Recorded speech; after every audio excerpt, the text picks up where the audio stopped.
Welcome back to the Rock AHS. I'm Tenzin Stewart. And I'm Colin Bielitz, and we have an exciting show lined up for you this week. Colin, have you been asked to Tolo yet? I have, and I'm really looking forward to it. But what is Tolo? Well, Kaylee Zuniga and Jacob Tellering have a segment all about it. What even is a Tolo? Well, Tolo originated from the previous concept called a Sadie Hawkins dance. Well, who's Sadie Hawkins? Sadie Hawkins is a character in a comic strip called Lil Abner, where she remained unmarried until she was 35, so she gathered bachelors and chased after the one she wanted.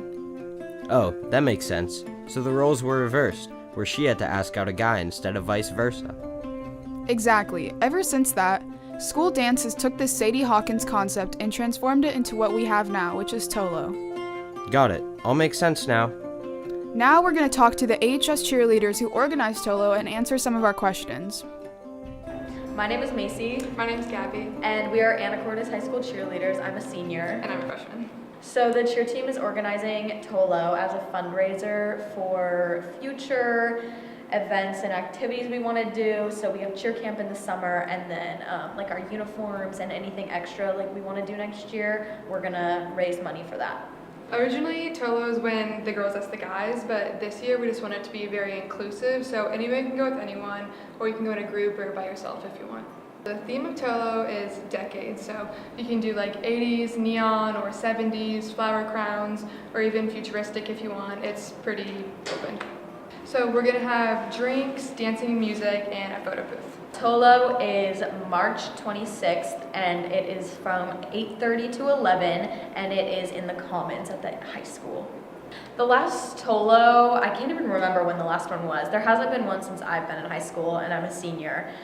So we're really, really excited to have this one. Yeah, so make sure you get tickets, and we hope you guys come. Boy, that looks like fun. You know, I'm patiently waiting for someone to ask this guy. You know what else is fun? What, Colin? Making bread.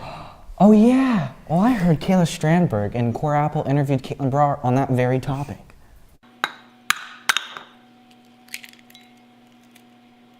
My name's Caitlin Brar, and this is my first person.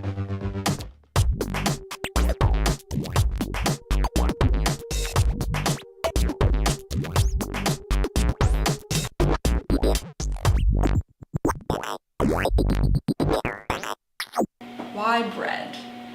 It's just challenging, I think, and I like the challenge, and I like the meticulous nature of it, I guess you could say.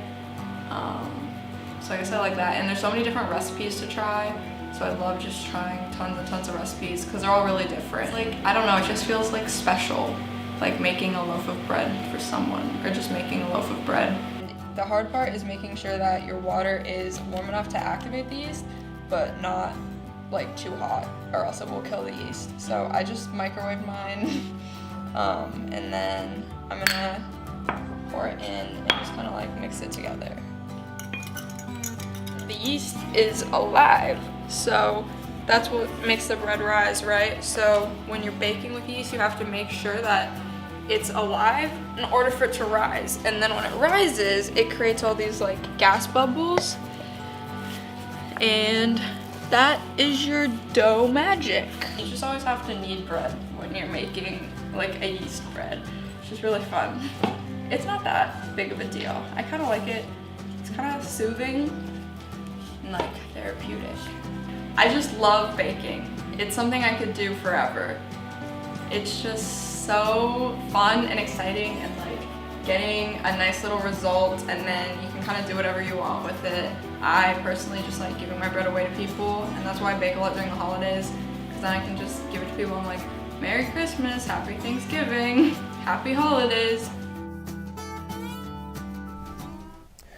Big thank you to Caitlin for sharing her bread with the rock class. It was very much appreciated. You are right, Colin. That's so much more fun than Tolo, I'll tell you. Some of the best bread I've ever had. Yeah, it's given me an insane amount of energy to do all those stressful AP classes. I'll tell you, those AP classes are really giving me a run for my money. Sometimes I wonder if it's even worth it. Well, Tenzin, you're in luck. Grace Johnston's interview in this next segment might have an answer. Hi, my name is Grace Johnston, and today we investigate whether taking AP classes is worth it or not. Why do you think students should take or not take AP classes?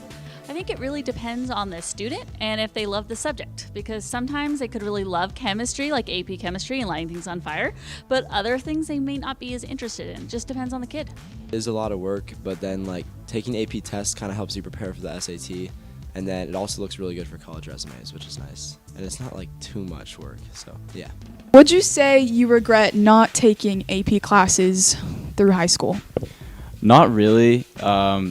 The reason that I didn't take any, well, this year, is because my school that I'm going to for college does not take weighted GPAs, so it doesn't really serve too much of a purpose. I know that it's important for some people to be challenged in a certain way, and I'm all for it, but I feel like it often becomes part of the rat race, and where everyone has to do it because that's the thing to do, and I don't necessarily know if it's that helpful unless you're really into something like specific. So a positive of taking an AP class is it gives you an opportunity to push yourself, to try to do something at a higher level than you would have tried to do before. It also gives you the chance to earn college credit, which is a really big deal if you end up going on to college, because it puts you at the front of the line for registration. It can end up being credits you don't have to take or pay for, so that can be really important. It can help you graduate early. Now, I don't like AP classes in general because I think it's dumb to have a standardized test that really, especially on something like English, which is so, I don't know, you can be so opinionated and you can make a case for all of the multiple choice questions and you have to choose a correct answer. I guess for math or science it makes sense because there's not a lot of opinions, like 2 + 2 does equal 4. There are some specific ones that I do regret, just stats. For some students, their interests are going to be in areas that, AP classes just aren't offered, and that's fine. And what I would say is still just find ways to challenge yourself, because you can end up doing a lot more than you think you can. I wish I would have seen that before applying to my classes last year. Me too. Well, that wraps up our show for today. If you have any questions, comments, or concerns, please feel free to email us at therock@asd103.org. And with that, I'm Colin Bielitz. And I'm Tenzin Stewart. And from our rock to yours, have a great day, AHS.